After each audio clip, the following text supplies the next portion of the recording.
मी साष्टांग दंडवत प्रणिपात करतो. हे जे स्वरूप आणले तुम्ही, हे वैभव आहे गावचं. माणूस कशाने ओळखू येतो, गाव कशाने महाराष्ट्रामध्ये ओळखू येतं? ज्या गावाला महंत नामदेव शास्त्री महाराज भगवान गडकर जातात, त्या गावाची प्रतिमा उच्च प्रतीची होते. ज्या गावात श्रीमंत श्री भगवान बाबांचं मंदिर होतं, जगद्गुरु तुकोबारायांचं मंदिर होतं, त्या गावाची प्रतिमा महाराष्ट्रात जाते. आणि ज्या गावामध्ये आदरणीय साहेबाची लेख हेलिकॉप्टरने येते, त्या गावाची प्रतिमा आणि त्या गावाची कीर्ती सर्व दूर महाराष्ट्रावर पसरली जाते. कीर्ती करण्यासाठी तुम्ही कितीही श्रीमंत असा, पोरांनो, कितीही श्रीमंती असू द्या तुमच्या घरी, त्याची काही किंमत नाही. जोपर्यंत परमार्थिक श्रीमंती तुमची उच्च लेवलची होत नाही, तोपर्यंत तुम्हाला कुठंच किंमत नाही. माणसानं परमार्थिक व्हावं. बाबा म्हणायचे, माणसानं परमार्थिक व्हावं तर तो खरा श्रीमंत आहे, त्याची कीर्ती सर्व दूर पसरते. अशा बाबांच्या या तृतीय सप्ताहाच्या चौथ्या दिवसाची ही कीर्तनाची पुष्पांजली भावभक्तीने गुंफण्यासाठी माझ्यासारख्या सामान्य संत सेवकाची आपण निवड केली. मला संधी दिली त्याबद्दल सगळ्यांचं करावं तेवढं कौतुक आणि अभिनंदन माझ्या अंतःकरणापासून आणि अंतःकरणातही ठेवतो. संप्राप्त सेवेसाठी घेतला गेलेला अभंग जगद्गुरु जगद्वंदनीय वारकरी संप्रदायाच्या कलस्थानी विराजमान असणाऱ्या श्री संत तुकाराम महाराजांचा 6 चरणाचा असून या 6 चरणाच्या अभंगातून जगद्गुरु तुकोबाराय तुम्हाला मला साधूची ओळख सांगतात. साधू कोणाला म्हणावं, संत कोणाला म्हणावं, त्यापेक्षा पहिला प्रश्न आहे तुम्हाला माझा, साधूची गरज काय? एवढं सांगताय तुकोबाराय, पण आम्हाला गरज काय साधूची? तुकोबाराय म्हणतात, जगात देवाची एक वेळा गरज नसेल चालेल, भागेल. एक वेळा मंत्र्याची गरज नसेल चालेल, पंतप्रधानाची गरज नाही म्हटला तरी चालेल, साधूची गरज नाही म्हटला तर जीवन पशुतुल्य. ज्याच्या जीवनात साधू नाही, ज्याच्या जीवनात साधूचा स्पर्श नाही, ज्याच्या जीवनात साधूच्या शब्दाचा स्पर्श नाही, त्याचं जीवन मनुष्य जीवन नाही, ते पशु जीवन आहे. म्हणून साधूची गरज या जगातल्या प्रत्येकाला आहे. देवाची गरज नसेल, कदाचित नसू द्या, फरक पडत नाही एवढा, साधूची ओळख असावी. म्हणून तुकोबारांनी सांगितलं की तुम्हाला साधू कळले पाहिजेत. आतापर्यंत बरेच लोक फसलेत, फार मोठमोठे ज्ञानी सुद्धा फसलेत, नको त्याला साधू म्हणून बसण्यामध्ये, आणि आहे त्याला साधू न म्हणण्यामध्ये बरेच लोक फसलेत. साधु को समझने में अगर भूल हो जाए, साधु को समझने में अगर भूल हो जाए तो बहुत भारी नुकसान भुगतना पड़ता है. लय मोठं नुकसान होते माणसाच्या जीवनामध्ये. म्हणून तुकोबारायांसारख्याने साधूची ओळख करून द्यावी. संतांचा महिमा संतची जाणती किंवा भक्ताचा महिमा भक्तची जाणती, दुर्लभ त्या गती अनेकांची. तो साधूलाच कळतो, साधू साधूलाच कळतो. म्हणून साधूंनीच सांगावं की साधू कोणाला म्हणावं, आणि त्यासाठी तुकोबाराय साधूंची लक्षणं सांगतात. मग सांगा तुकोबाराय कोणाला साधू म्हणायचं, तो अभंग आज आपण सेवेसाठी घेतलेला आहे. जे का रंजले गांजले, या जगातले जे रंजलेले लोक आहेत आणि जे गांजलेले लोक आहेत, अभंग 5 मिनिट जर कळला तर अख्खं कीर्तन कळलं, आणि पहिले 5 मिनिट गेले की कीर्तन संपलं, पुन्हा ऐकून उपयोग नाही. जे या जगातले रंजलेले लोक आहेत आणि जगातले गांजलेले लोक आहेत, त्यांना जो आपलं म्हणतो, आपलंस करतो, त्याला साधू म्हणावं. जे का रंजले गांजले त्यासी म्हणे जो आपुले, तोची साधू ओळखावा. चकारात्मक भाषा आहे तुकोबारायांची. मग देव तेथेची जाणावा, साधू आणि देव वेगळा नसतो, जिथे साधू तोच देव. देवते संत निमित्त त्या प्रतिमा. त्यांचा स्वभाव कसा असतो तुकोबाराय पुढे विचारलं साधकाने. मृदू सवाय नवनीत तैसे सज्जनाचे चित्त. तो साधू कसा असतो? मऊ असतो. किती? नवनीतासारखा. नवनीत म्हणजे काय रे बाळा? बाळा 5वीला 6वीला 7वीला, अरे वा, पुन्हा सांगितलं तुला. हा सांगितलं का? बरं झालं, माहित आहे. छान, चांगले आहेत पोरं, हुशार आहेत. शिक्षणाच्या बाबतीमध्ये गाव जागरूक दिसतंय, वाटतंय तसं या बसलेल्या माझ्या छोट्या छोट्या लेकरांमुळे दिसतंय मला तसं. स्मार्ट आहेत सगळे शिक्षणाच्या बाबतीत, चांगली गोष्ट. मृदू सबाई नवनीत, साधू, साधूचा स्वभाव, साधूचा अंतकरण लोण्यासारखं मऊ असत. तैसे सज्जनाचे चित्त, त्या साधूचं चित्त तितकं मऊ असत. मग अशा चित्तानं ते करतात काय तुकोबाराय? जासी अपंगिता नाही, ज्याला या जगानं मोकलून दिलंय, जगात ज्याचं कोणी नाही. जासी अपंगिता नाही, त्यासी धरी जो हृदयी. जगात ज्याचं कोणी नाही, ज्याला देवानं सुद्धा फेकलंय, घरच्यांनी लाथाडलंय, समाजानं बाहेर फेकलंय, कोणी नाही ज्याचं, त्याचे जे असतात त्याला आपलं समंतात, हृदयाला लावतात. तोची साधू ओळखावा.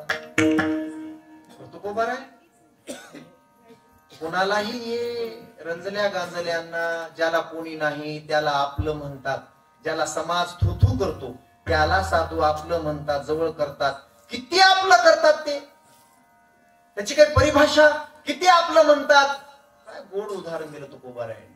दया करणे जे पुत्रासी, स्वतःच्या लेकराबद्दल जितका कळवळा, जितकं प्रेम माय बापाला येतं, तितकं या जगातल्या कुठल्याही रंजल्या गांजल्या बद्दलचा कळवळा आणि प्रेम साधूंना येतं, स्वतःच्या लेकरा इतकं. मग तो कोणी असो.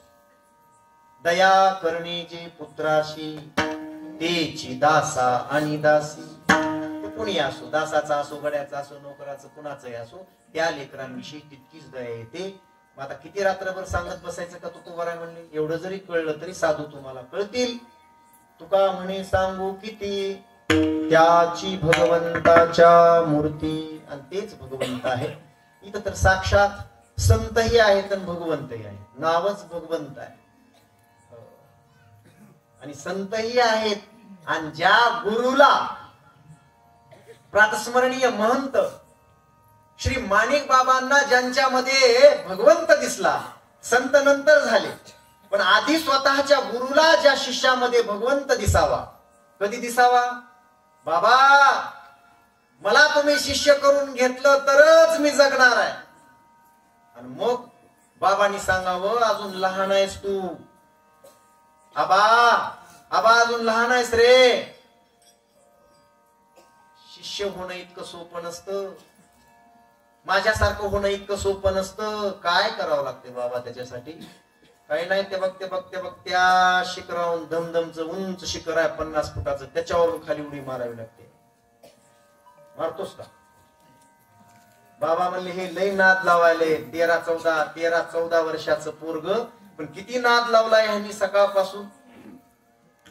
आताच कशी गुरुदक्षिणा देऊ, अनुग्रह आताच कसा देऊ. इकडं दुसऱ्याच्या कानामध्ये मंत्र द्यायले, तोपर्यंतच धावत पळत गेलं आबा नावाचं लिकरू. आणि जाऊन त्या मंदिरावर चढलं, मंदिरावर कळसावर चढलं, तिथून म्हणायला लागलं, माणिक बाबा मला तुमच्यासारखंच व्हायचंय. तुम्ही म्हणला शिखरावरून उडी, एका शिखरावरून काय, याच्यापेक्षा अजून दुपटीच्या शिखरावरून मी उडी मारायला तयार आहे. तिथून जय श्रीराम म्हणून खाली उडी मार टाकून दिली. लक्कन झालं काळी. बाबा उठले, मंत्र देण्याचा तिकडच गेला. पोरग गेलं. काय उत्तर देऊ याच्या माय बापाला म्हणून बाबा माणिक बाबा पळतायत तिकडं. आणि तिथून टनकन उडी मारली महाराज उठून. बाबा आता तरी मंत्र द्याल ना मला तुमच्यासारखं करून घ्याल ना. मग हृदयाशी लावलं, गुरूंचे डोळे पाणावले आणि हृदयाशी असं लावून धरलं. तू सामान्य नाहीस, तू आता आबा नाहीस, आजपासून तू भगवान आहेस. तू माझा भगवान आहेस. गुरुनी म्हणावं त्याला की तू माझा भगवान आहेस. त्याची भगवंताच्या मूर्ती, तोची साधू ओळखावा. देव तेथेची जाणावा. विठाला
सेवेचे जे यजमान आहेत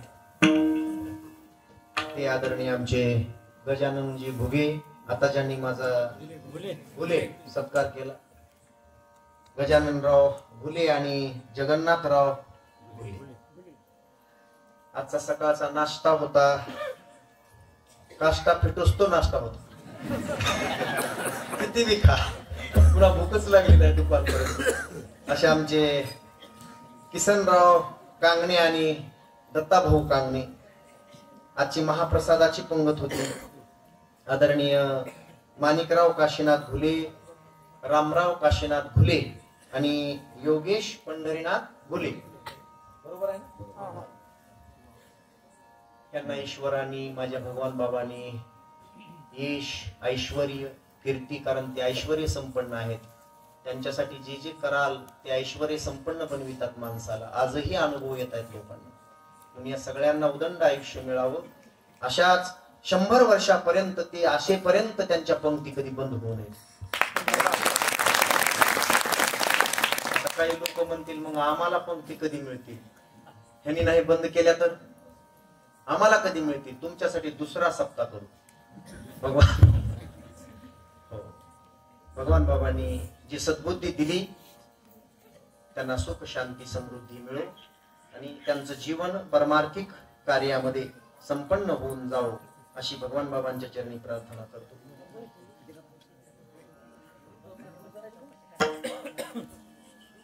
आता सगळे शांत बसतात. आता कोणी बोलू नका, पाहू नका.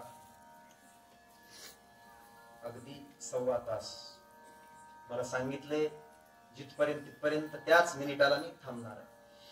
त्याच मिनिटाला.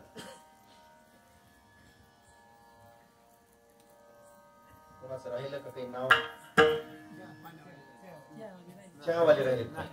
मी चहाच पेला नाही केला. पाजवीला खरं बोला, कशामुळे नाव घेऊ, घेतो शेवटी. चहा पाजविणार आहेत का? तेव्हा कुणाचा होता सांगा बाबा. कशाला चहा व्हायला पंतप्रधान झाला, मला मध्ये टाकली. चहा पाजणारे शेकडो लोक आहेत. हो, सकाळचा चहा भगवान माजी घुले, विष्णू किसनराव घुले. कीर्तन झाल्याच्या नंतर नारायण भीमराव घुले कांगणे, नारायण भीमराव कांगणे द्यायचेत ना माझ्या हातानं. मला लई मोठं करू नका. बोला आता, तुमच्यापासूनच सुरुवात करतो अभंगाच्या चिंतनाची. काय गरज आहे व साधूची? तुकोबाराय जर सांगत असतील साधू साधू, साधूची ओळख असावी, साधूची ओळख असावी. पोरांनो काय गरज आहे साधूची? बोला. भागत नाही आमचं, पोट भरत नाही आमचं साधूची ओळख असल्याशिवाय. मनुष्याचा जन्म ज्याला ज्याला मिळालाय, लक्ष द्या. बोला. गावच्या सरपंचानं मांडीला मांडी लावून बसावं, कोणी सरपंच असो, असं वाटते का नाही तुम्हाला? सरपंचानं मला फोन करावा वाटते का नाही? स्टेजवर सरपंचानं मला बोलवा वाटते का नाही? बरं जाऊ द्या. आमदार कोण आहे तिकडचे? दीदी. दीदीनं स्टेजवरून माझं नाव घ्यावं असं वाटत नाही का तुम्हाला? कोणाला? मेघनाताईनं स्टेज, आता मंत्री झाल्या त्या राज्यमंत्री, त्यांनी स्टेजवरून माझ्या नावानं हाक मारावी, त्यांनी माझी ओळख धरावी.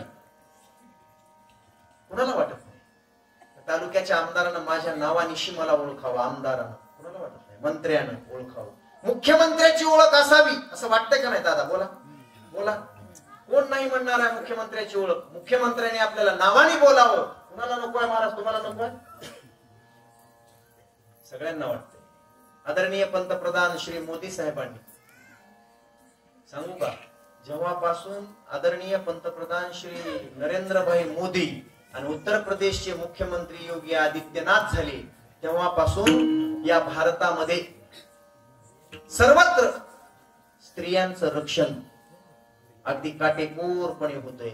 त्याच्या अगोदर सांगू का, 1995 ला मुंबईत 10 वाजता, संध्याकाळी 10 वाजता, लक्ष द्या लक्ष द्या, एका गोष्टीवर लक्ष द्या, मी फार दुरून आलोय. लई दुरून आलो या शंट मारून आलो म्हणजे म्हणून लक्ष तुम्ही इकडे तिकडे देऊ. 1995 ला पहिलं भाषण होतं आदरणीय लोकनेते गोपीनाथरावजी मुंडे साहेबांचं उपमुख्यमंत्री झाल्यानंतर पहिलं भाषण त्याच्यात सांगितलं होतं मुंबईच्या चौपाटीवर रात्री 10 वाजता कुणी जोडीनं स्त्री फिरायला येऊ शकत नाही, भेळ खायला येऊ शकत नाही, वडापाव खायला येऊ शकत नाही, आईस्क्रीम खायला येऊ शकत नाही. तुम्ही जर ऐकलं असेल विधान भवनातलं भाषण, तुम्ही म्हणा तुम्हाला विधान भवन काय माहित. त्याच्यातलं ते भाषण होतं. त्याच्यात सांगितलं होतं की आजपासून मी गृहमंत्री झाल्यापासून म्हणजे साहेब गृहमंत्री झाल्यापासून आजपासून मुंबईच्या चौपाटीवर रात्री 1 वाजता सुद्धा एकटी स्त्री आली पाहिजे आणि भेळपुरी खाऊन गेली पाहिजे असा कायदा मी आजपासून करत आहे. तोच दिवस होता की त्याच्या दुसऱ्या दिवशीपासून रात्री 10 आणि 12 वाजता स्त्रिया मुंबई मधल्या लोकलनं प्रवास करायला लागल्या. दाऊद इब्राहिम आणि त्याच्या बॉम्बस्फोटाच्या साखळीमुळे आणि मुंबईचं जे गँगवार होतं त्यामुळे मुंबईत 10च्या नंतर स्त्रिया फिरू शकत नव्हत्या, मुली फिरू शकत नव्हत्या, लोकलनं प्रवास करू शकत नव्हत्या. ज्या दिवशी हा लोकनेता त्या विधान भवनामध्ये गरजला त्या दिवसापासून दुसऱ्याच दिवसापासून रात्री 12-12 वाजता जोडपे मुंबईच्या चौपाटीवर येऊ लागले आणि भेळपुरी खाऊ लागले, वडापाव खात असत. एकट्या महिला रात्री 1-1 वाजेपर्यंत लोकलने प्रवास करताना दुसऱ्याच दिवशी दिसल्या. ही पावर ज्याची होती त्याला म्हणतात लोकनेता आदरणीय गोपीनाथराव. एक गोष्ट काढा, सगळाच वेळ माझ्याकडे नसणार आहे दादा, लक्ष द्या पोरांनो. एक गोष्ट तुम्ही अभ्यासली नसेल. गरज काय अशा माणसाची ओळख नसावी असं वाटतंय का? पंतप्रधानाची ओळख असावी, कोण म्हणलं नसावी? राष्ट्रपतीची ओळख असली पाहिजे. माझी ओळख असं वाटते का नाही तुम्हाला? आता मी कोण, राष्ट्रपती कुठे, युनोच्या अध्यक्षाची ओळख असावी वाटते, सार्कच्या अध्यक्षाची ओळख असावी वाटते, अमेरिकेच्या अध्यक्षाची ओळख असावी वाटते, त्यांना आपल्याला ओळखावं वाटते. त्यापेक्षा मोठं कोण आहे? अमेरिकेचा राष्ट्राध्यक्ष, भारताचा पंतप्रधान, याच्यापेक्षा जगात मोठं कोण? जोडगोळी बोला. याच्यापेक्षा मोठं जर जगात कोणी असेल तर मला वाटते देव आहे, भगवंत आहे, देव आहे. देवाची ओळख नसावी वाटतं कोणाला? देवानं आपल्याला ओळखावं की नाही? ओळखावं. आपण देवाला ओळखावं की नाही? ओळखावं. लक्ष द्या. मला वाटते देवाची ओळख असावी ही प्रत्येकाची इच्छा आहे. देवानं आमच्याशी बोलावं ही प्रत्येकाची इच्छा आहे. आता लक्ष द्या. पण ज्या देवाला, जो ब्रह्मांडाचा धनी, त्रैलोक्याचा मालक, चराचरावर ज्याची सत्ता, त्या देवालाही कोणीतरी मुठीत धरलंय. इकडे मी कीर्तनाला गेलो होतो पुण्यतिथीच्या यवतमाळला संत मुंसाजी महाराजांच्या पुण्यतिथीचा सप्ताह होता. तिथे कीर्तनाला गेलो होतो तर ते महाराज म्हणायचे, देवदेव काय करता बे? त्यांची भाषा त्या पुस्तकात तशी लिहिलेली आहे. देवदेव काय करता बे? देव मी माझ्या दावणीला बांधलाय. सांगा आता, देव मोठा का ते साधू मोठी? संतांनी देव मुठीत धरला, संतांनी देव मागे फिरवला, साधूंनी देव हृदयात कोंडला. धरिला धरिला पैदलिता सोना, धरिला पैदलिता सोना, धरिला पैदलिता सोना, धरिला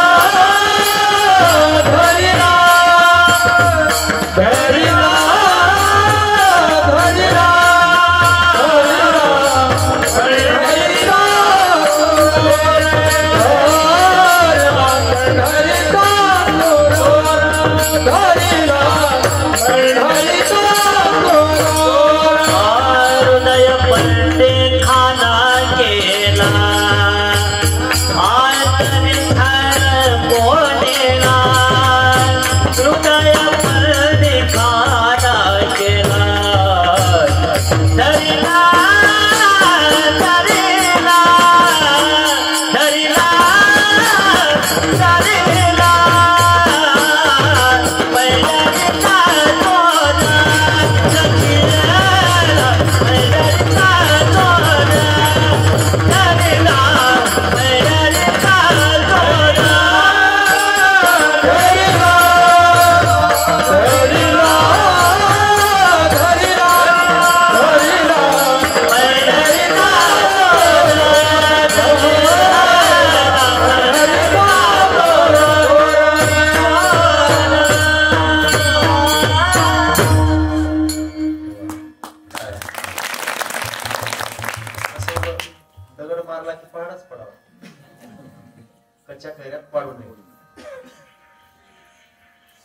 धरिला धरिला पंढरीचा चोर गळा बांधून या दोरा देवाच्या गळ्याला दोरी बांधून घरी आणून आणि या हृदयात कोंडून ठेवण्याची ज्याचं सामर्थ्य आहे त्यांना संत म्हणायचं. त्यांना संत म्हणायचं. लक्ष द्या, एवढी पावर ज्याची आहे. देव मोठा, संत मोठे. हा, संत मोठे ना, नक्की आपणही सांगावं, संतांनी सांगावं आणि वेदांनी सुद्धा सांगावं. हरिप्राप्तीशी उपाय धरावे संतांची ते संताविन प्राप्ती नाही ऐसे वेद देती ग्वाही. म्हणून या देशामध्ये देव मिळवणं ही मोठी गोष्ट नाही माझ्या माता भगिनींनो. देव मिळवणं मोठी गोष्ट नाही, साधू मिळवणं मोठी गोष्ट आहे. साधू मिळवणं बहु अवघड आहे. संत भेटी बरी जग जेठी त्याची करुणा असावी लागते. अनंत जन्माची पुण्य. या देशामध्ये देव मिळवणं अवघड नाही का. अरे ये धरती जहाँ ऋषि मुनि जपते प्रभु नाम की माला, जपते प्रभु नाम की माला. जहाँ हर बालक एक मोहन है और राधा हरि एक बाला, राधा हरि एक बाला. जहाँ सत्य अहिंसा और धर्म का पग पग लगता डेरा. वो भारत देश है मेरा, वो भारत देश है मेरा, वो भारत देश है मेरा, वो भारत देश है मेरा. जहाँ डाल डाल पर सोने की चिड़िया करती है बसेरा. वो भारत देश है मेरा, वो भारत देश है मेरा. जय भारती जय भारती जय भारती. भारत माता की, श्री संत भगवान बाबा की. संतांचा देश आहे, संतांची भूमी आहे. संत मिळविणं कठीण आहे. देवाला हातात धरण्याची आणि देवाला कोंडून ठेवण्याची ताकद ज्या संतांमध्ये आहे. तुका म्हणे आम्ही देवाहुनी बळी. अशा संतांची ओळख नसावी का. जर सरपंचाची चांगली ओळख असावी, जवळून घसट असावी, मंत्र्याची असावी, पंतप्रधानाची असावी, तर मग सगळ्यात मोठे संत त्यांची ओळख नको का. मग काय ओळख, आम्हाला ओळखू येतील का ते संत. नाही, मग त्यांना ओळखायचं असेल तर संतांनाच विचारावं लागेल. साधक उठले, संतांची एवढी जर गरज असेल, देव मिळवून देणारे संत, सुखाची प्राप्ती, आत्मसुखाची प्राप्ती करून देणारे संत आम्हाला पाहिजेत. त्यांच्याशिवाय सुख नाही. सुख वसे हेची ठाई बहु पायी संतांची. साधूच्या चरणाजवळ जर सुख असेल तर आम्हाला साधूची ओळख असलीच पाहिजे. कुणाला म्हणतात साधू. सर्वभूती दया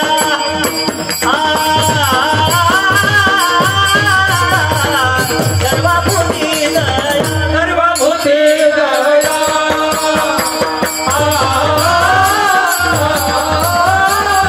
सर्वभूती दया. साधू म्हणावे ऐशिया, साधू म्हणावे ऐशिया,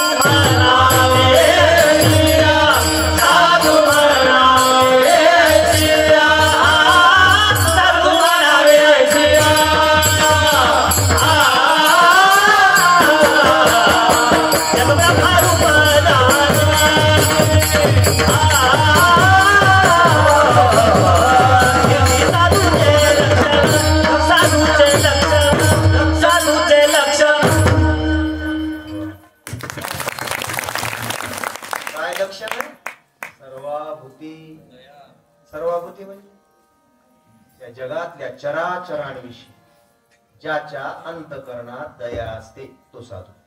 दादा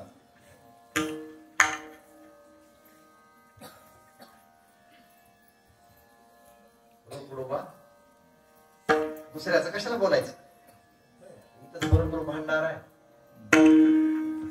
साधू ओळखायचे. कासारी बोडका धारूर तालुक्यात आहे. कासारी बोडका देंदूरच्या जवळ कधी आला तर तिथं रक्ताचा चिखल व्हायचा. कशामुळं? रक्ताचा चिखल.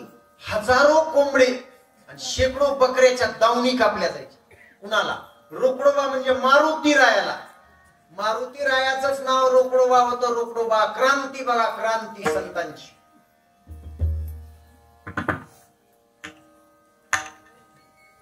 ही गोष्ट कळली नारायणगडावर. मग भगवान बाबांनी तिथून त्या कासारी बोडक्याला आले. गावातले लोक एकत्र आले. बाबांनी प्रवचन केलं. अनेकांच्या कापिती माना निष्ठुरपणा पार नाही, करीती बेटे उसनवारी यमपुरी भोगावया. काय यमपुरीला जाता? का कोंबडे बकरे खाता? माळे आणल्यात बॅग मध्ये.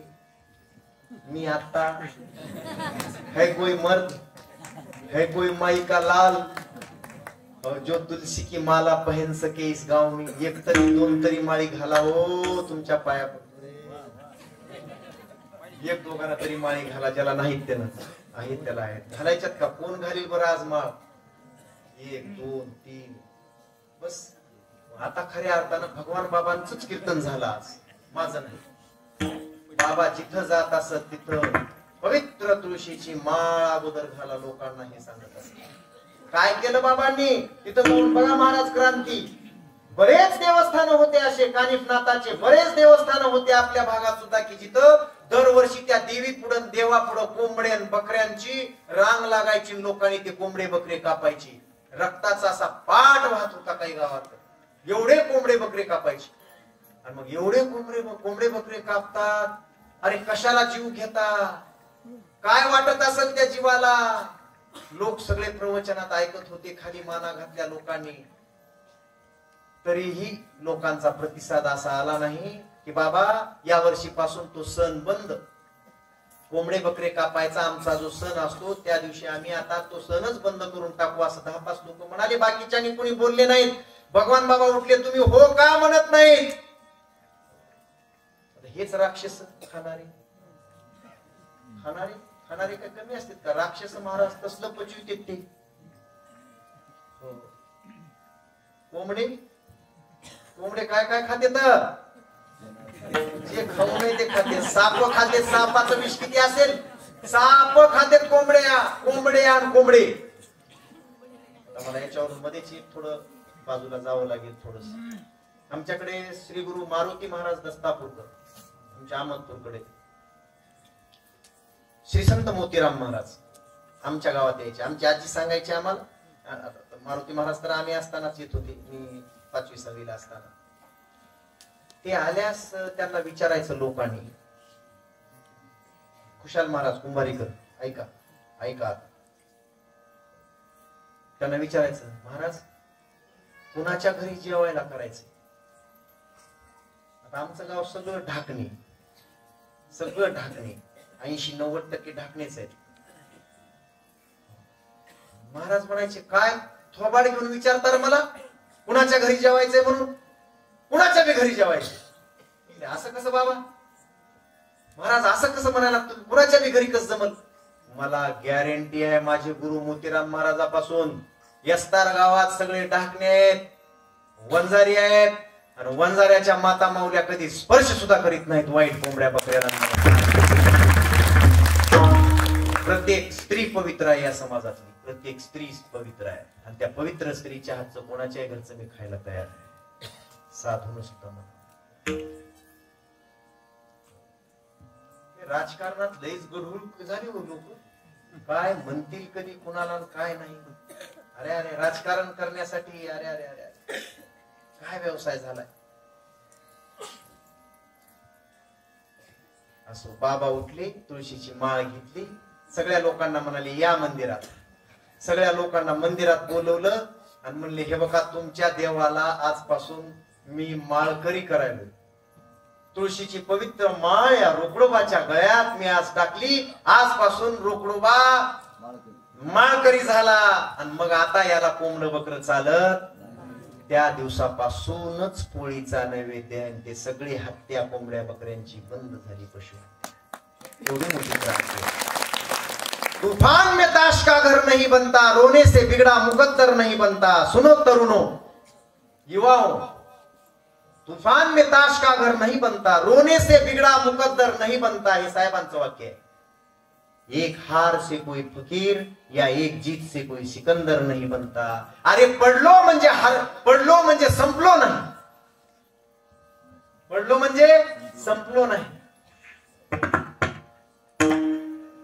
तुम्ही मला जितका त्रास द्याल त्याच्या दुपटीनं मी उठून पुन्हा तयार होईल. पडणे म्हणजे हरणे नाही, हरणे म्हणजे संपणे नाही. मी आज हरलो असेल पण संपलो नाही. आणि जिंकल्याशिवाय मला संपायचं नाही. संपायचं हे वाक्य तरुणांनी लक्षात ठेवावं. माळकरी केलं. तुम्ही म्हणलात कोंबड्या बकऱ्यांची ज्या अंतकरणात दया आहे. दया दया दया काय? दया दया म्हणजे काय? पै पायी काटाने हटे अविज्ञान उपाय तव व्यथा जीवी उमटे तैसा पोळे संकटे पुढीला. तुमच्या कुणालाही कोणीही पशु पक्षी किडा मुंगी आळी अरे कोणीही असू द्या त्याला त्रास झाला रे झाला, समोरचा दुःखी झाला रे झाला, दुःखी दिसला रे दिसला की त्याचा त्रास आपल्या अंतकरणाला व्हावा. आणि जाव तिथं उडी घेऊन जावं.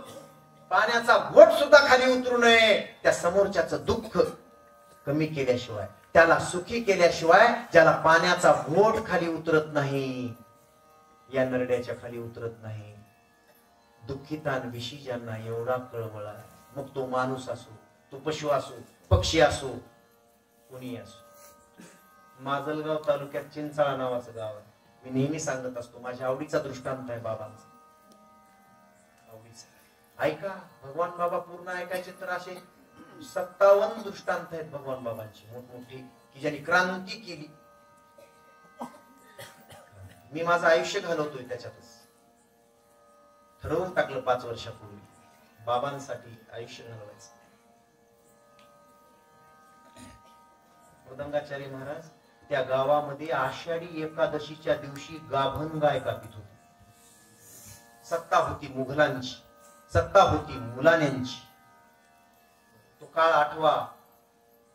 किती? 1930, 32, 35, 40. सत्ता कोणाची होती? रझाकारांची. मुलांनी गावोगाव ठरवले होते. मंदिरं होती ती साफ केली होती आणि तिथं ते थडगे बांधून ठेवले होते. आणि त्या चिंचाळा नावाच्या गावामध्ये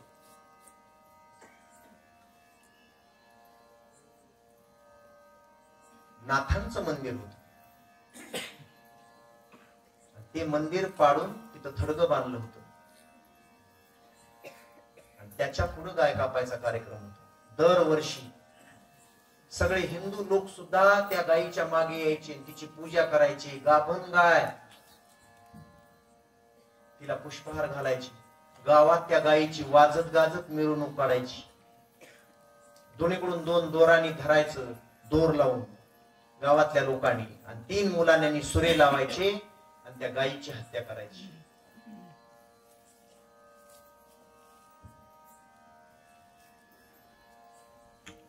बाबांना जेव्हा हरिश्चंद्र पिंपरीच्या बन्सी महाराजांनी ही बातमी सांगितली, बाबा आषाढी एकादशीला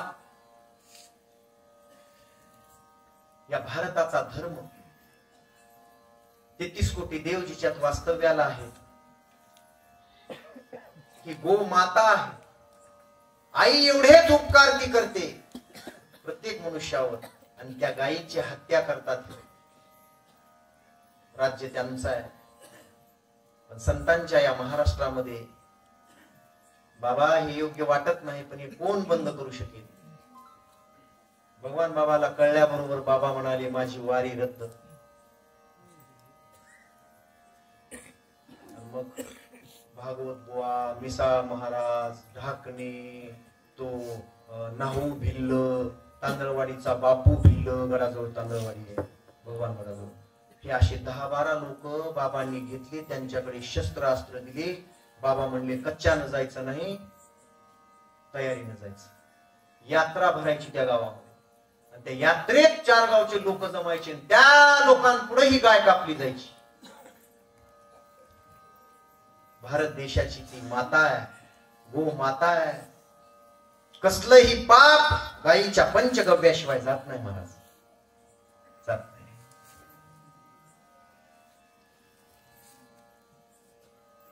बाबा तिथं पोहोचले. एकादशीच्या दिवशी सकाळी सकाळी बाबा पोहोचले. गायीची मिरवणूक चालू होती. लोक आले, बाबांनी प्रवचन सुरू केलं. गाय या देशाचा धर्म आहे. बाबांचं प्रवचन आहे का त्यावेळेच? त्या गावात जाऊन आलो, विचारून आलो म्हाताऱ्या माणसांना. बाबा म्हणाले महात्मा गांधींनी सुद्धा 10 वर्ष स्वातंत्र्य लांबलं तरी चालेल, पण आधी इंग्रजांनी सुरू केलेले 36 कत्तलखाने गाय कापायचे ते बंद झाले पाहिजेत, म्हणून गांधीजींनी अर्ज दिला होता. बाबा 80चे पुजारी होते महाराज. कसल्याच जीवाला किडा मुंगे आळीला सुद्धा धक्का लागू नये, तीच भाषा लोकनेते गोपीनाथराव मुंडे साहेबांच्या मुखात असायची. बारकाईने चरित्र वाचा त्यांचं सुद्धा आपण. ते जेव्हा लोहगावला होते पुण्यामध्ये, तिथून त्यांची सहल गेली होती कॉलेजची, तेव्हा सगळ्या पोरांकडचे ते गुलेर होते, असे गुलेर. ते सहलीला गेल्यानंतर ते पोरं पक्ष्यांना मारित होते, तर साहेबांनी भांडून त्यांना ते सगळे गुलेर एकत्र केले. कोणीही कुठल्याही पक्षाला दगड सुद्धा मारायचा नाही, तो एक जीव आहे, त्याला सुद्धा दगड मारायचा नाही. आणि परवा पंकजाताई 15 दिवसापूर्वी साहेबांच्या जयंतीच्या दिवशी काय बोलले, एक वाक्य लक्षात आहे का? कुणाला आपल्याकडून इतकाही त्रास होऊ नये, कुणाला नख सुद्धा नाही लागलं पाहिजे, अशी आपली परंपरा आहे. आता लोकांना जळफळाट व्हायलाय, असं बुडाला आग लागली महाराज. ह्यांनाच कसं मिळालं. मग ते बाजूच्या गोष्टी, दुःखी गोष्टी, दुर्दैवी गोष्टी गेल्या बाजूला, पण राजकारण करायला कशाचं बी लोक. दुसरं कोणी दिसच ना, एकाच समाजाला टार्गेट करायचं, दुसरं कोणी दिसच ना, अवघड आहे. तेव्हा बाबा प्रवचन करताना सगळ्यांना बोलत असत, अरे पंचगव्य देणारी गाय, एखाद्या लेकराची आई जर लहानपणीच वारली तर त्या लेकराला आईच्या दुधा इतकं बळ देणारी ही गाय, आणि तुम्ही एकादशीच्या दिवशी कापता, ती ही गाभण गाय कापता. कमाल आहे. मला कळल्याबरोबर मी इथं आलो. मी पांडुरंगाची वारी सोडली, पण तुमच्या गावी आलोय. माता भगिनींनो, काय हृदय असेल, काय अंतकरण असेल महाराज. बाबा म्हणाले की मी गाय कापू देणार नाही. लोक म्हणाले ही आमची परंपरा आहे, तुम्ही काय एक दिवस याल परत जाल, पण आम्हाला जगायचं या गावात. आणि हा साळदी बाबा आम्हाला वर्षभर जगू देणार नाही नीट, जर आम्ही गाय नाही कापली तर. ते मुलाने सुरे घेऊन उठले, गाईला कुंकू लावलेलं, तिच्या गळ्यात पुष्पहार टाकलेली, गाईला सजवलेलं, आणि सजवून आता कापायला निघाले. तेवढ्यात भगवान बाबा म्हणले, माझा ऐका, मी सगळ्यांच्या पाया पडतो, मी नाक रगडतो तुमच्या पुढे, माझा ऐका, गाय कापू नका, फार मोठं पाप आहे.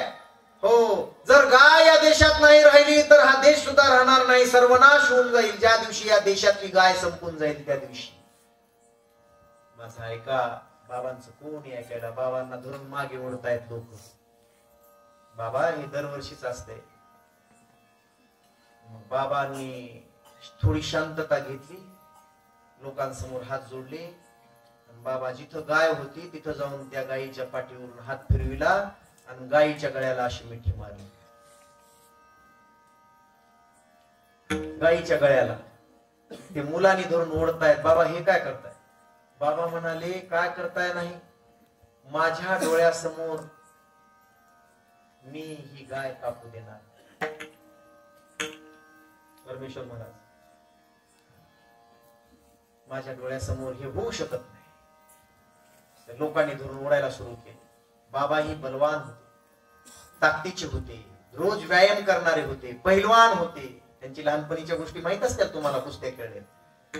अशी जी मिठी मारली गायीच्या गळ्याला, गाय ओढली जात होती. लोक बाबांना ओढतात तर ती गायीची मिठी सुटत नव्हती. तुम्ही करणार आहेत काय बाबांना विचारल्यास बाबांनी सांगितलं, जोपर्यंत ही गाय मुक्त होत नाही तोपर्यंत हा भगवान इथून हलू शकत नाही. लोक म्हणले तर मग तयार राहा, आम्ही आता गायीला चारी बाजूनी मारणार. बाबा म्हणाले त्या भगवानाची मान, शेवटी बाबांनी मान आपली घेतली, गायीच्या मानेवर ठेवली अशी आपली स्वतःची मान. लोकांनो ऐका, जोपर्यंत या भगवानाची मान कापली जात नाही, अगोदर माझी मान कापावी लागेल आणि नंतर तुम्हाला गाय कापता येईल. तोपर्यंत मी मरेपर्यंत तुम्हाला गाय कापू देणार. वैष्णव जन तो तेने कहीजे पीड पराई जानी रे. कुणाला म्हणाव हे पर दुःखे उपकार करे तोये मन अभिमान रे. वैष्णव जन तो तेने कहीजे. दुसऱ्याचं दुःख जो डोळ्यानं पाहू शकत नाही पाहू शकत, किंबहुना तृषिता लागी पाणी राहिले असे जगी. तैसे दुःखितांच्या शेलभागी जिनी जयाचे. ज्याचं जगणं दुःखितांसाठीच असतं, उपेक्षितांसाठीच असतं, ज्याच्या जीवनाचं, जसं मौली ज्ञानोबा बोलले की किंबहुना तृषिता लागी, तहानलेल्या माणसांसाठीच या जगामध्ये पाणी निर्माण झालं. पाण्याचं कामच आहे, बाकीचे काम सोडा. ज्याला तहान लागली त्या तप्त जीवाला पाणी शीतलता देतं, शांत करतं. तसं तप्त झालेल्या जीवाला, दुःखी जीवाला तैसे दुःखितांच्या शीलभागी जिने जयाचे. ज्याचं जिणं दुःखितांच्याच साठी असतं, त्यांना सुखी करण्यासाठी, त्याला साधू म्हणावं. अभंगाचं जे कारंज ले गांज रे हो, जे कारंज ले गांज ले हो, जे कारंज ले गांज ले, जे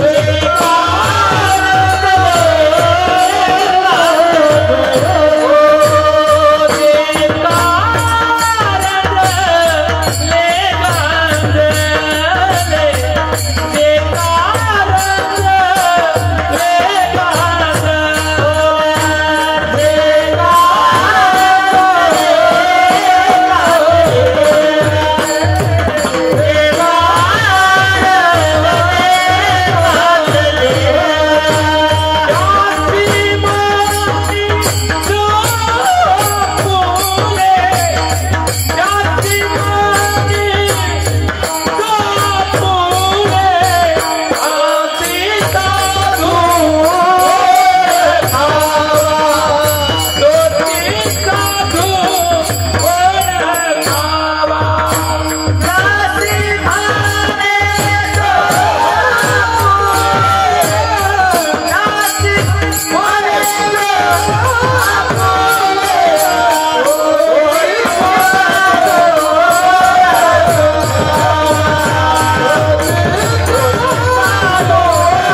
रंजले प्रश्न आहे की पण महाराज रंजले बी गांजले बी एकत्र कसं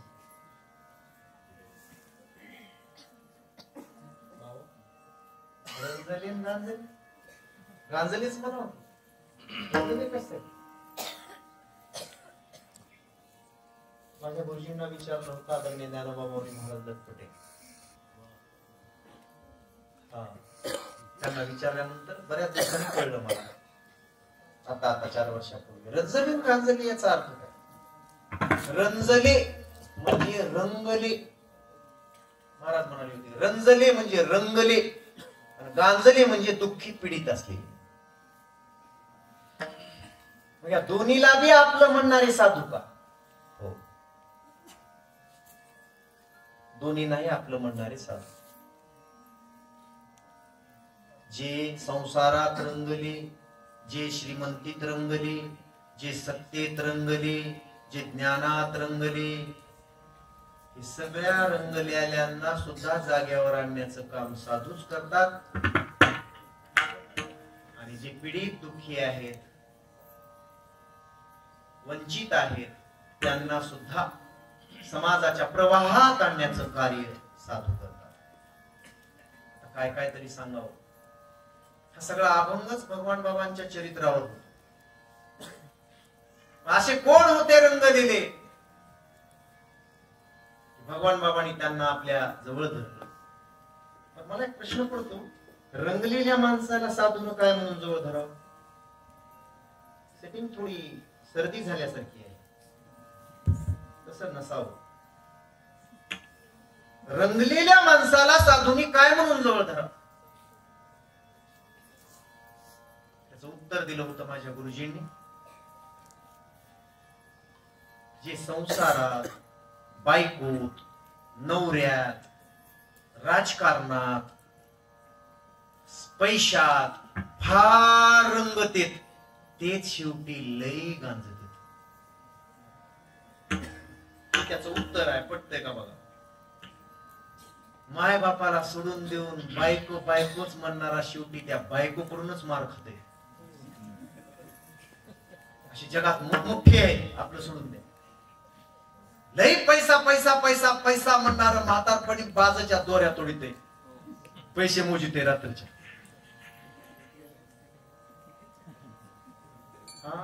लई रंगला तो शेवटी गांजलाच पाहिजे म्हणून रंगली बी सोडलं नाही आणि गांजलेली बी सोडलं नाही साधू कुणाला सोडित नाही सगळ्यांना आपलं म्हणतात सांगू मग तो राजकारणात एखादा मनुष्य असला तरी त्याचंही अंतकरण मला वाटतं इथं 13 गुंठे या जमिनीमध्ये मला कोणतरी म्हटलं येताना 13 गुंठे ही जमीन होती सगळे उकिरडा उकंडे सगळं घाण होत सगळं स्वच्छ करून ज्यांनी या गावातले तुम्ही सगळ्यांनीच केलंय ज्यांनी पुढाकार घेतला हे का नाही त्यांच्यासाठी एकदा टाळ्या झाल्या पाहिजे कोणाचं नाव नको हे करणं कठीण होत पण फार सुंदर केलंय ज्यांनी केलं असेल त्यांना धन्यवाद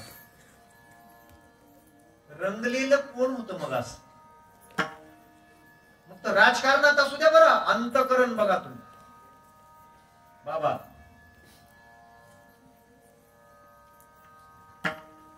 ते धारूर तालुक्यामध्ये एक गरजे म्हणून पहिलवान होता ऐका बारकाईने सांगतो मोठ्या मोठ्या गोष्टी तुम्हालाही माहित आहे बारीक माहित नसते अभंगाच्या बाहेर 1 मिनिट सुद्धा जात नाही कुणच काळजी करायची नाही पुन्हा तपासून बघायचं जायचंच नाही आपल्याला बाहेर रंजले गांजले असा मस्तीत आलेला गडी असा तालात आलेला गडी विरोधकाने हातात धरला आदरणीय गोपीनाथरावजी मुंडे साहेबांच्या विरोधातच त्याला पुश केलं त्याला पुष्टी दिली जिथं साहेबांची सभा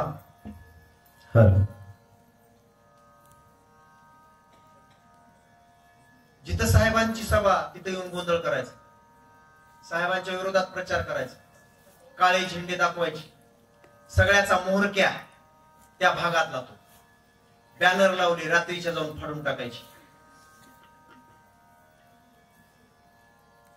लोक येऊन सांगायचे, साहेब फार त्रास दिला या माणसाला, ताकदीच्या बळावर लोकांच्या 4 पैशावर फार त्रास देतोय हा, तुम्हालाही त्रास देतोय, तुमची बदनामी करतोय, त्याला दुसरा धंदाच नाही.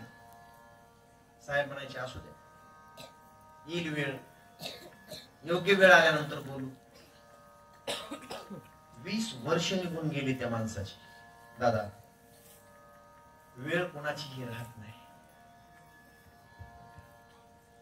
वेळ व्याजासकट परत घेते. व्याजासकट.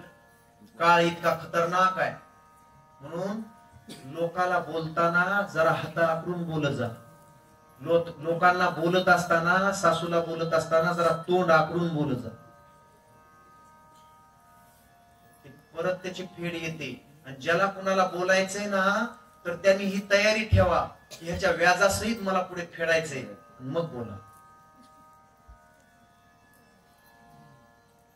जगी जीवनाचे सार घ्यावे जाऊनी समर, जैसे ज्याचे कर्म तैसे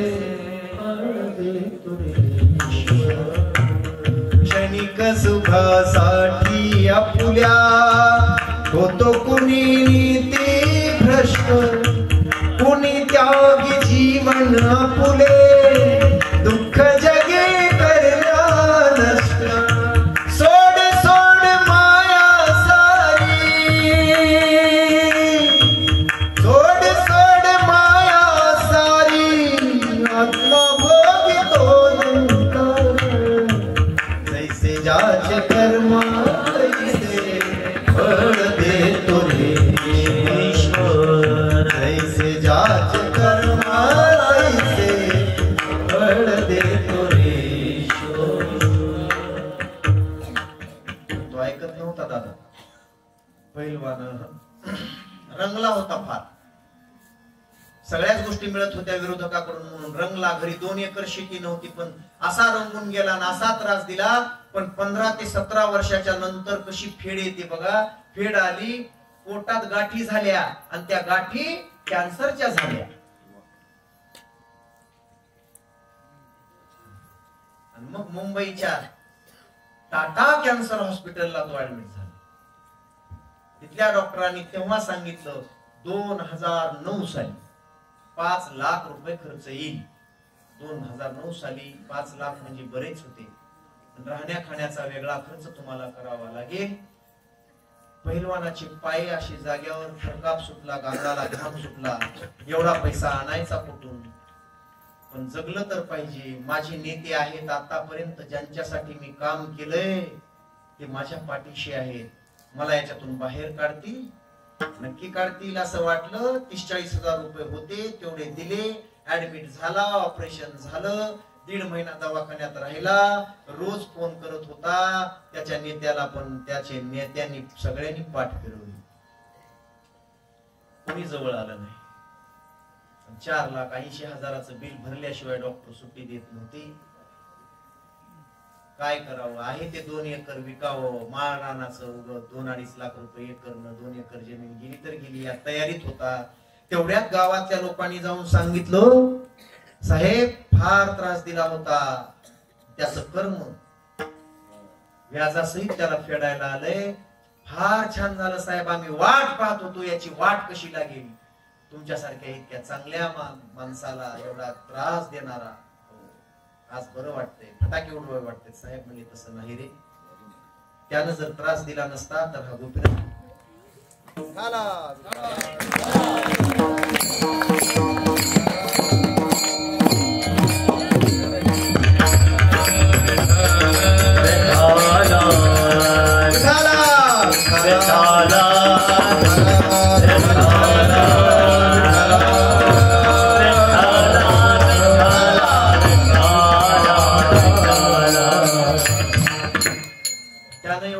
दिला नसता तर माझा संघर्ष एवढा मोठा झाला नसता, मी एवढा मोठा झाला नसतो. साहेब असं कसं बोलताय? बरोबर आहे. पीए ला बोलून घेतलं. त्या लोकांनी सांगितलं की आता 5 लाख त्याला बिल भरायचंय, कोणी त्याच्याकडे फिरकत नाही साहेब, त्याची अवस्था फार दयनीय झाली आहे. साहेबांनी ऐकलं, मग पीएला बोलवलं, एक चेक दिला हातामध्ये आणि चेक देऊन पाठवलं. त्याचं जेवढं बिल आहे त्याचं बिल तेवढं पे करून या, माझं नाव सांगू नका. माय बापू ऐकताय? दादा तो पीए गेला, त्याचं पूर्ण बिल भरलं. डॉक्टर त्याच्याकडे आले आणि सांगितलं तुम्ही ठणठणीत बरे झालेले आहात, काळजी करू नका, पुन्हा 6 महिन्याला नंतर एकदा चक्कर मारायला या, फक्त तपासायला. तुम्ही आता घरी जाऊ शकता, तुमचं बिल सुद्धा पेड झालेलं आहे. बिल भरलेलं आहे. तो म्हणाला कोणी भरलं? यांनी भरलं का, त्यांनी भरलं का? त्यांनी 2-3 नावं घेतले. ते म्हणले आम्हाला माहित नाही, फक्त हा फोन नंबर दिलाय, फोन नंबरही दिलाय मेसेज साठी, त्यामुळं हा फोन नंबर आम्हाला माहित आहे, नाव आम्हाला कोणाचं माहित नाही. नंबर होता, त्याने नंबर डायल केला दवाखान्यातून, नंबर डायल केला, तिकडून आवाज आला हॅलो. इकडून विचारलं गेलं कोण बोलता आपण, तिकडून आवाज आला मी गोपीनाथ मुंडे बोलतोय.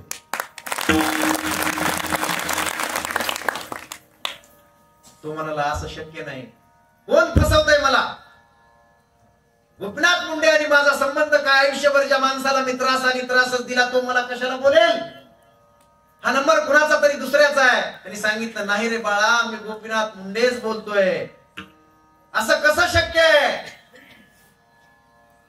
जे शक्य नाही ते शक्य करणं, त्याचं नावच गोपीनाथ मुंडे.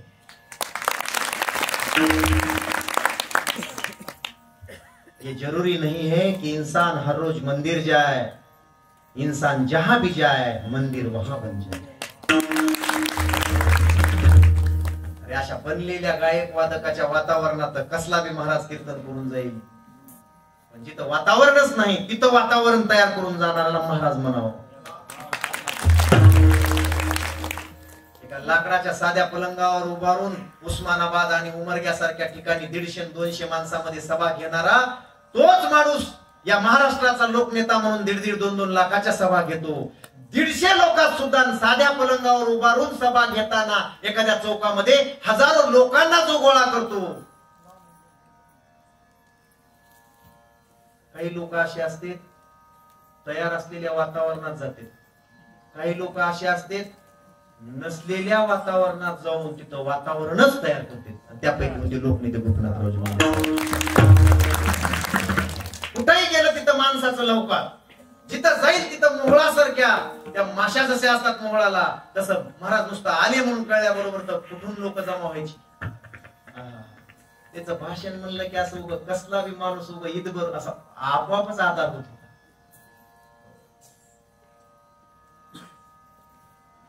हृदयाला पाझर फोडणारं भाषण, लोकाला गुदगुल्या करणारं भाषण. पोरांनो, पण हा प्रवास अचानक नाही झालेला. पूर्ण करतो. त्या पहिलवानाने फोन ठेवला, पुन्हा 2 मिनिटांनी केला. बोल की रे बाबा, मी गोपीनाथ मुंडेच बोलतोय रे. असं कसं होऊ शकतंय साहेब? तुम्ही माझे पैसे एवढे कसे भरू शकता? मी दुश्मन आहे तुमचा, असं कसं होऊ शकतंय? शक्य नाहीये. साहेबांनी सांगितलं शक्य आहे बाळा. तू काय लोकाचा आहेस का? तू माझाच आहेस. तू काय लोकाचा आहेस का? माझ्या मतदारसंघातला आहेस, माझाच आहे. ज्याला कोणी नाही, ज्याला कोणी नाही, ज्यांचा कोणी वाली नाही, ज्यांचा कोणी वाली नाही, त्यांचा हा गोपीनाथ मुंडे. गोपीनाथ मुंडे वंचितांचा आवाज आहे. मी आधी वंचितांचा ऐकून घेत असतो, म्हणून जे मंडपाच्या बाहेर आहेत आधी त्यांची माफी मागतो, असं नेहमी म्हणायचे. मी जरी तुमच्यापर्यंत नाही पोहोचलो तरी माझा आवाज तुमच्यापर्यंत, महाराष्ट्राचा आवाज. झालाच नाही, अरे झालाच नाही असं होणार नाही. नेता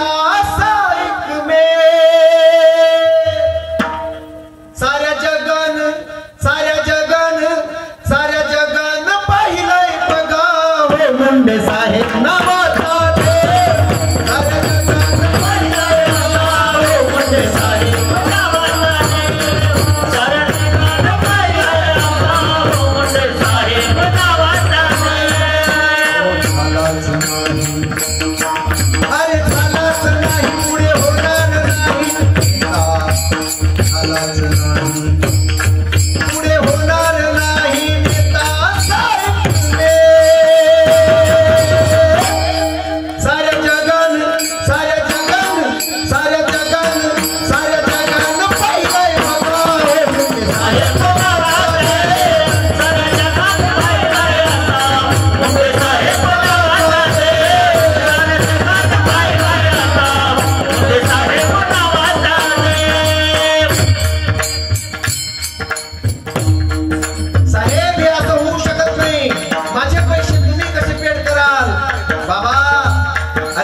माझं काम आहे.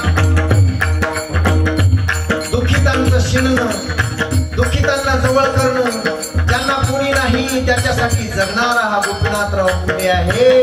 गोपीनाथ मुंडेचा प्रत्येक श्वास रंजल्या गांजल्यांसाठी, अख्खं आयुष्य कष्टकरी शेतकऱ्यांसाठी, अख्खं आयुष्य वंचित बहुजनासाठी, अख्खं आयुष्य 18 पगड जातीच्या लोकांवर प्रेम करण्यासाठी, त्यांचा उद्धार विकास करण्यासाठी. मला वाटते म्हणून तर बॅकलॉगच्या नावाखाली एका रात्रीमध्ये 4-500 हजारो पोलीस PSI करून टाकले. याचं नाव गोपीनाथ मुंडे. हेच माझं काम. मी थकणार नाही, मी रुकणार नाही, घेतला वसा कधी टाकणार नाही, सत्तेसाठी कधी पुन्हा पुढे लाचार झुकणार नाही, मोडेल पण वाकणार नाही. असा नेता या महाराष्ट्राच्या भूमीला दुसरा मिळाला नाही. पंतप्रधान बहु झाले, मुख्यमंत्री भरपूर झाले, पण हजारो गावच्या मंदिरामध्ये देवाच्या रांगेमध्ये ज्याचे फोटो लागतात, मंदिरात संत आणि देवाच्या रांगेत कुठल्या पंतप्रधानाचा कुठल्या मुख्यमंत्र्याचा फोटो तुम्ही बघितला नाही. एकच नेता असा की हजारो गावच्या मंदिरात ज्याचे फोटो भिंतीवर तुम्हाला लागलेले मोठमोठे कटाऊट दिसतील. दुसरा नेता माय बापू त्यानं फोन खाली ठेवला, हात जोडले. त्या पहिलवानानं सांगितलं, देवा आजपर्यंत मी मस्तीत होतो, फार मस्ती होती माझ्यामध्ये, मी कधी देव पाहिला नाही, मी कधी भावनेनं श्रद्धेनं मंदिरात गेलो नाही. बोलताना इतको थोडा कमी ठेवा. मी कधी श्रद्धेनं मंदिरात गेलो नाही, आजपर्यंत मला कधी देव दिसला नाही. पण जगात देव असतो हे मला आज कळलंय. काय कळलंय की 15-17 वर्ष ज्याच्या विरोधात एवढी विष ओकलं, शेवटी माझ्या जवळच्यानी पाठ फिरवली आणि जो माझ्यासाठी धावून आला, मला या संकटातून बाहेर काढलं. आजपासून मंदिरात देव आहे का नाही मला माहित नाही, पण गोपीनाथराव मुंडे साहेब हाच माझा आजपासून देव आहे, माझं दैवत आहे. एवढा त्रास दिल्यानंतर सुद्धा ज्यांनी माझ्या हितासाठी आणि मला माझं दुःख दूर करण्यासाठी एवढी मदत केली, असा नेता मी पाहिला नाही. हा नेता नाही तर नेत्यामधला परमेश्वर आहे. नेता नाही आहे, लाखोंचा मायबाप आहे. आणि तो देव मला मिळाला. देवाऱ्यात ठेवून त्या दिवशीपासून त्या पहिलवानाने त्याची पूजा केली, त्या देवाची. आणि म्हणून दैवत मानतो आम्ही. अशा हजारो लोकांवर हे उपकार करणार, रंजल्या गांजल्यांना, जो रंजलेला होता तो शेवटी गांजला. म्हणून रंगलेल्यांना, आपलं करणाऱ्यांना, जरी तो राजकारणात असेल. कोण म्हणलं राजकारणात साधू नसतो? कोण म्हणलं असं राजकारणात साधू नसतो? असतो. राजकारणातही संत असतात. कोण म्हणलं ज्याच्या गळ्यात माळ नाही तो साधू नसतो? असतो. इमानदारीनं कष्टाची भाकर खाऊन लोकांच्या रुपयाची अपेक्षा न करणारा, रोज आपल्या शेतात जाऊन खूप कष्ट करून, घाम गाळून कष्ट करून आपल्या लेकरा बाळांना आनंदाने जगवणारा सुद्धा एखादा साधू, माळ नसलेला सुद्धा साधू असू शकतो. तो राजकारणात असेल काय, तो समाजकारणात असेल काय, साधूचं अंतकरण रंजल्या गांजल्यांचा ज्याला कळवळ आहे त्यांच्यासाठी त्याच्या अंतकरणाची धाव असते. माय बापू कितीतरी उदाहरणं सांगेल. मला वाटतंय कथेमध्ये आदरणीय महाराजांनी सांगितलं त्यांच्या गावाकडचं एक उदाहरण आहे. आष्टीमध्ये फार कीर्तन असतात. माझ्याकडे म्हणून जातो, दादा त्यांच्याकडून कदाचित ऐकलं असेल आपण.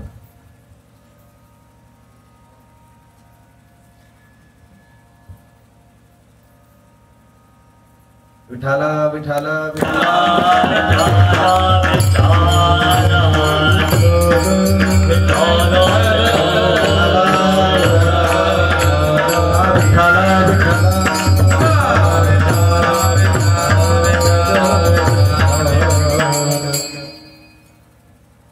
अंबाजोगाई ते केज रस्ता चालू होता. आपले उद्धव महाराज चोले तिथून जातात नेहमी त्यांच्या गावाकडे.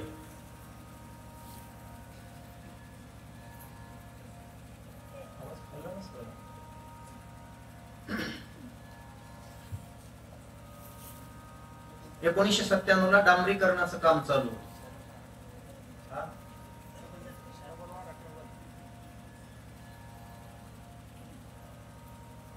खडी अंतरून डांबर टाकायचं काम चालू होतं.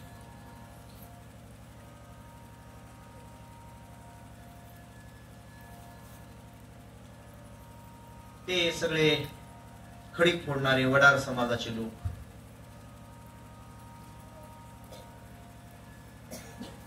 एक विधवा बाई अंदाजे वय 50 वर्षाचं खडी फोडायला तिचे लेकरं सुद्धा होते. काम चालू होतं. उन्हाळा होता. 1997 ला साहेब उपमुख्यमंत्री होते. गृह खातं त्यांच्याकडे होतं. ऊर्जा खातं त्यांच्याकडे होतं. आणि ते येणार आहेत अशी बातमी कळली. आणि तेवढ्यामध्ये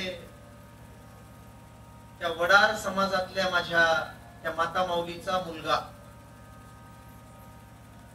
MBBS साठी प्रायव्हेट कॉलेजला पात्र झाला. ओबीसी प्रायव्हेटची फीस असते 8 लाख 9 लाख 10 लाख 8-8.5 लाख रुपये भरायचे होते. रोजचं पोट हातावर पोट रोज कष्ट करायचे. त्या माता माऊली शेत नाही, घर 4-5 पत्र्याचं, काय करणार आहे. लेकरासहित खडी फोडायला तिथं सगळे लोक होते. तिथले मुनीम वगैरे ते सांगत होते की आज साहेब येणार आहेत, साहेब येणार आहेत, आज साहेब येणार आहेत, इथूनच जाणार आहेत. तेव्हा त्या बाईच्या मनामध्ये एक गोष्ट आली. पोरग तर लागलंय, आपल्याजवळ 50,000 रुपये नाहीत तर 8.5 लाख रुपये कुठून भरावेत आणि MBBS कसं व्हावं पोराचं आपल्या. हात जोडून बघावेत. लोक असं म्हणतात. टीव्हीवर सुद्धा गोपीनाथराव साहेब असं म्हणतात नेहमी. कधी कधी आपण पाहिलेला आहे. ज्यांचा कोणी वाली नाही, ज्यांचा कोणी वाणी नाही त्यांचा गोपीनाथ मुंडे आहे. आता आपलं कोण वाली आहे या जगामध्ये. मग येतच असतील तर आपणही गाडीला हात द्यावा आणि बघावं. 4-2 तिथल्या जवळच्या त्या बायका घेतल्या आणि त्यांनी सगळ्यांनी अशा हात दिली. जेव्हा गाड्या आल्या 4 वाजता आणि हात दिले, गाड्या थांबल्या. हात जोडून या सगळ्या महिला उभा राहिल्या.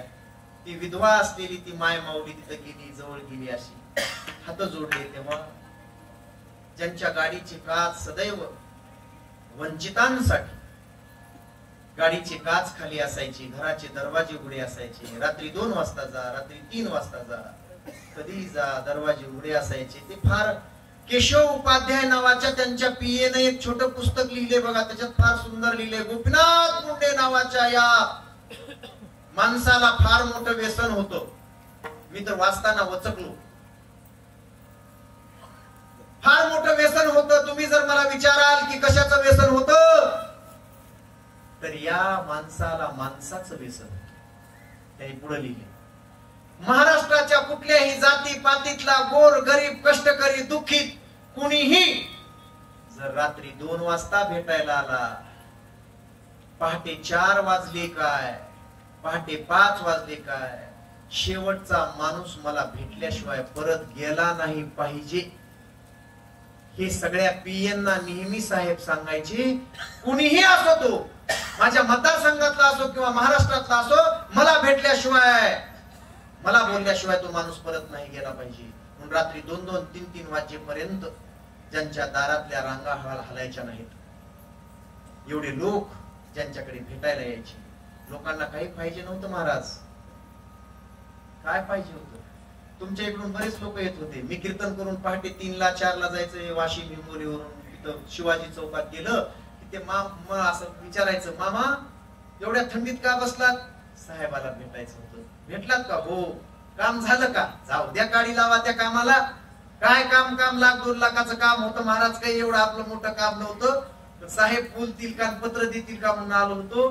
पत्र दिलं आणि ते भेटले. काम होईल नाही तर तिकडे लावू द्या गाडी त्या कामाला. पण एवढ्या मोठ्या उपमुख्यमंत्री असलेल्या माणसानं माझ्यासारख्या सामान्य गरीब माणसाच्या पाठीवर हात टाकला आणि विचारलं, बाबा राहायची व्यवस्था आहे का, जायला पैसे आहे का नाही, कामाचं काय घेऊन बसलाय पुण्याचा तो माणूस. विचारल्यानंतर पहाटे 3-3 वाजेपर्यंत लाईन लागायची लोकांची, 3-3, 4-4 वाजेपर्यंत लोकांना भेटी गाठी घ्यायच्या. त्या माणसाचा मूड खुलायचा, या लोकनेत्याचा, लोकनायकाचा मूड कुठं खुलायचा तर तिथं खुलायचा. लोक दिसले की त्यांचा मूड खुलायचा. आणि एवढ्या रांगा मुंबईत सुद्धा लागायच्या. म्हणून आदरणीय लालकृष्ण अडवाणी साहेबांनी 2010 ला ही पदवी कुणीही दिली नाही. लालकृष्ण अडवाणी साहेब पुण्यामध्ये म्हणाले होते की गोपीनाथ मुंडे म्हणजे हा माणसातला माणूस आहे, माणसातला देव आहे, हा सामान्य नाही. गोपीनाथ मुंडे हा एक लोकनायक आहे, लोकनेता आहे. त्यांनी दिलेली पदवी, येरागाबाळ्याने दिलेली नाही, त्यांनी दिलेली पदवी. तेव्हा ती विधवा माऊली गरीब समाजातली उभा राहिली. साहेबांनी दरवाजा उघडला, खाली आले, हात जोडले. ती पायाचं दर्शन घेते तेवढ्या साहेब म्हणाले, माझं दर्शन घेऊ नका, मी आपली काय सेवा करू शकतो ते सांगा. काही नाही साहेब, हे बघा, हे दगड फोडण्याचं काम असल्या उन्हामध्ये सुद्धा चालू आहे. ते बघा तिथं दिसतोय तो माझा मुलगा MBBS ला पात्र झालाय, पण 8.5 लाख रुपये आमच्या गरीबानं कधी जमा करायचे, कोणी द्यायचे आम्हाला, कशी मिळावी. माणूस उगीच मोठा होत नाही महाराज. साहेब म्हणाले, कुठे लागलाय? या पुण्याच्या कॉलेजला. एवढे पैसे भरायचे? ती म्हणाली, साहेब शेवटचा आधार तुम्ही आहे, माझ्या घरादारात सुद्धा 50,000 सुद्धा जमा होऊ शकणार नाही, माझे सोयरे दायरे सुद्धा हे करू शकणार नाही, ते मला माहित आहे, आम्ही आशा सोडून दिली आहे. पण शेवटी तुम्ही गरीबाचे मायबाप आहात. लोक म्हणतात की रंजल्या गांजल्याचा मायबाप आहे गोपीनाथ मुंडे. आणि साहेब म्हणून तुमच्याकडे हात जोडलेत. हाच माझा पोरगा जर डॉक्टर झाला तर मी या जन्मात नाही, पुढच्या जन्मात सुद्धा तुमचीच पूजा करेन, तुमचंच नाव घेईल. माझं एवढं जर काम झालं, माझं पोरग डॉक्टर झालं तर, नाही तर त्याला खडी फोडण्याशिवाय दुसरा काय काम आहे. पोट भरण्यासाठी आम्हाला खडीच फोडावी लागते. माय बापू लागलीच सांगितलं त्या PA ला, गाडीतलं चेकबुक आण. तिथंच 8 लाखाचा चेक त्या बाईला लिहून हातामध्ये दिला. असं कधी कुठल्या नेत्याच्या बाबतीमध्ये इतक्या गरीबासाठी घडलेलं कुणी पाहिले?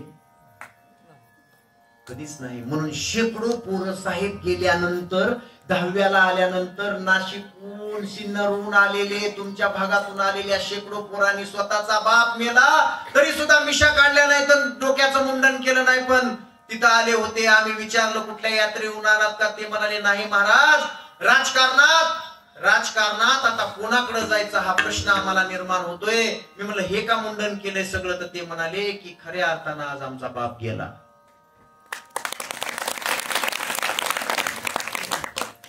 खऱ्या त्यावेळी कळलं होतं. मग ती माता मौली साहेबांच्या पायाचं दर्शन घेत होती. साहेब माझा मुलगा आता MBBS ला जाईल, तो डॉक्टर होईल, तोही तुम्हाला आयुष्यात विसरणार नाही, आणि मी माझं आयुष्य आहे तोपर्यंत तुम्हाला विसरणार नाही.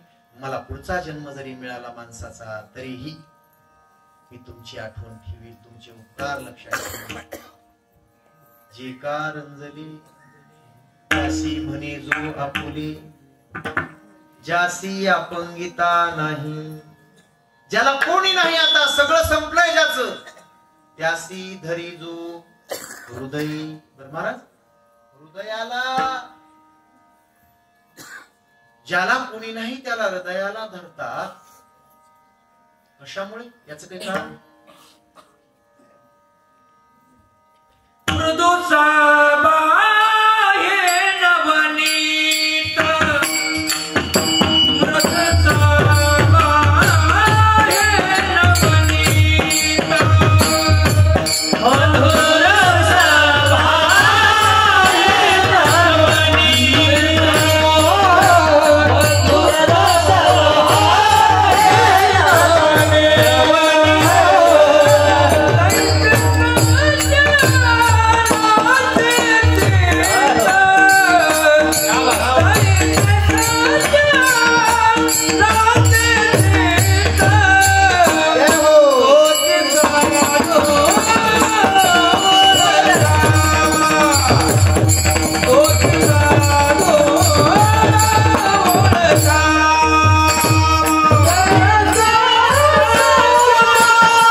माणसं फार गंभीर झालेले दिसायला.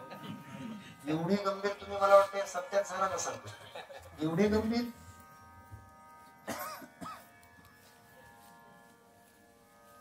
त्यांचं चित्तच मृदू असत.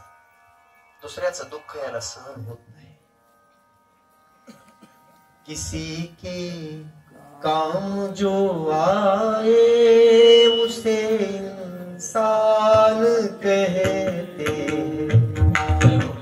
पराया दर्द अपनाए उसे भगवान कहते. दुसऱ्याच्या कामाला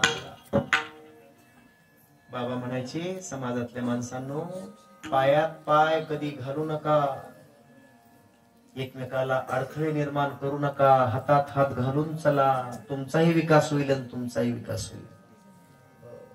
जमिनी विका, बाबांचा मंत्र होता, जमिनी विका पण शिक्षण शिका. कमी त्रास झाला का महाराज? ऐका ना, साधूच अरे विष पाजवलं तरी सुद्धा, तुम्ही जर विष पाजवलं ना मला, तरी माझ्या मुखामध्ये हीच भाषा पाहिजे की सगळ्या यांच्या अगोदर, मला ज्यांनी पोळ्या खाऊ घातल्या त्यांच्या अगोदर तुमचं कल्याण झालं पाहिजे. त्याला साधू म्हणतात. इतकं मृदू असतं त्यांचं चित्त. पाजलं नाही का? किती विष पाजलं लोकांनी, कमी विष पाजलं नाही. श्री संत भगवान बाबांच्या जीवनातला प्रवास जर पाहिला ना महाराज, 7 दिवशी तर कथा आहे तुमच्याच देऊळगाव राजा काहीतरी तालुका आहे, सावखेडच्या बाजूला कथा आहे आता 8 तारखेपासून. त्यांनी एक कीर्तन ऐकलं, ते म्हणाले आम्हाला भगवान बाबाचं पूर्ण चरित्र ऐकायला मिळेल का? मी म्हणलो मिळेल. ते म्हणले आतापर्यंत सत्य ती फार गोड आहे. विष पाजलं, इतकं विष असावं. भगवान बाबांची कीर्ती फार वाढली. वाऱ्या हाती माप चाले सज्जनाची कीर्ती, मुकुत्याचे नारायण. अरे सगळे लोक भगवान बाबाच म्हणायला लागलेत. कुठल्या